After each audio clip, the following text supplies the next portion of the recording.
probably one of the only things of yours I hadn't been taking. It's a relatively new product. We started talking about this a few years ago. It's a product that I've known about for a long period of time.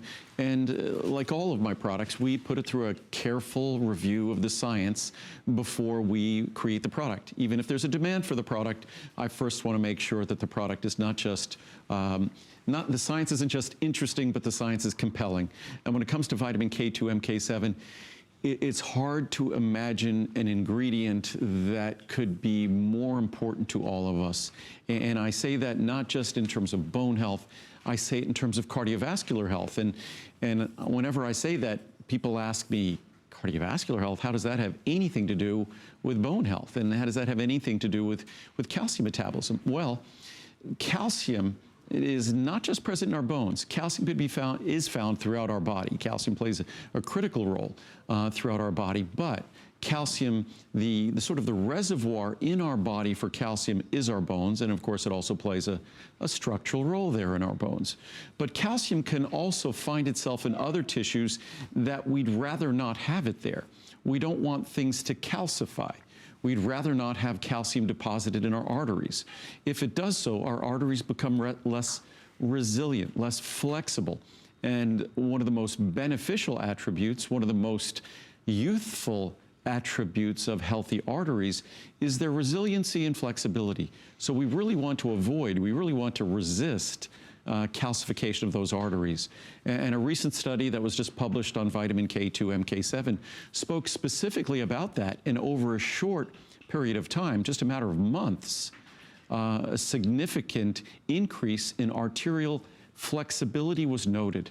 So not only is the science exciting in terms of the health of our bones and ensuring that it supports the role of calcium in our bones and the building of healthy bone, but it also supports the retention of calcium in the tissues where it belongs and not in the tissues where it doesn't belong. And that's why I kind of, the analogy I use, I talk about vitamin K2 MK7 as sort of being the calcium traffic cop, that it determines where it's supposed to be going, who's supposed to be going there, and who's not allowed to come here. And that's the role it plays, oversimplifying it, but makes it much easier to understand. So interesting. I'm going to show you what the choices are. Again, everything's birthday priced, everything's with free shipping and handling, so you can always do a try me, that's a 30 count, but then we go all the way up to a 360 if you take one a day, that's going to last you about a year. So here are the choices.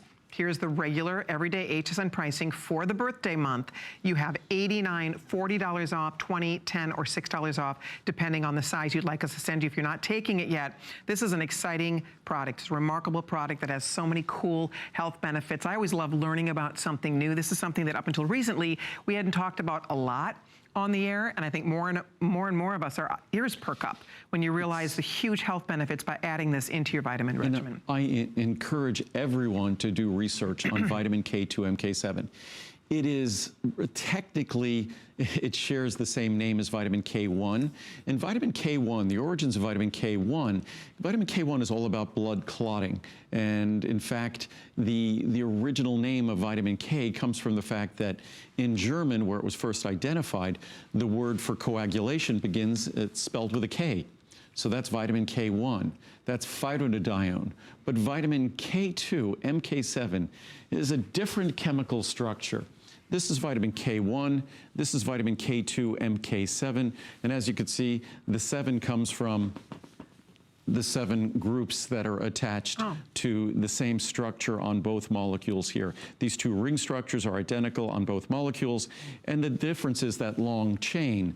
And with that vitamin K2, MK7, it plays no role in blood clotting. That's not what it does. And a lot of people are concerned about that. But vitamin K2, MK7, the role it plays is in terms of the way our body manages, utilizes calcium.